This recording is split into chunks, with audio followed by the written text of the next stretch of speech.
sometimes the very traits that helped you survive one chapter become the traits that hold you back in the next.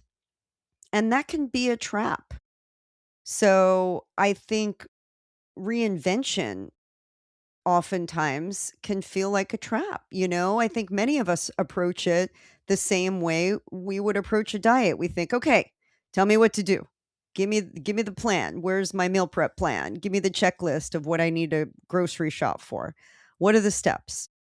But what I'm finding, and so many women in my circle are finding, is that real reinvention doesn't happen that way. I mean, nobody can give you a game plan because it's not really adding just one more thing or checking another thing off your list.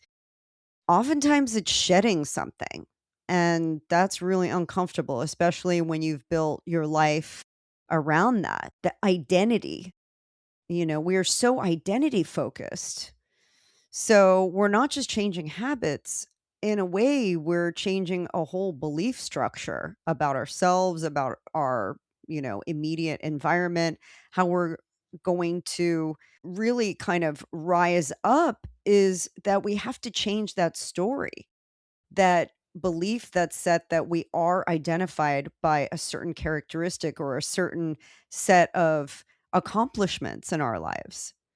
So it's really so much of this is about changing the way we see ourselves. And very often that's terrifying because we've lived with that identity in many cases for decades, maybe even our whole lives. So even if our current identity isn't serving us anymore, it's familiar.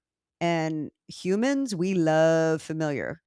We do not like change, especially in this phase of life. We get set in our ways, we get set in the story. And I know for me that I have always been in the food industry. I've always had a career somehow affiliated with food, whether I was cooking it or promoting it or marketing it or advertising with it or PRing it. Like I've touched food on so many different aspects.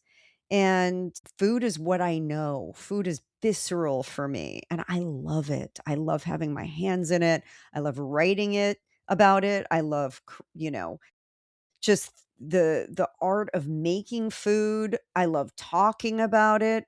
Food is amazing, but I'm realizing that there is another part of me that's just very interested in unlocking, curiosity and adventure and doing things that I didn't get to do in my early life because I was so busy building a career and a family.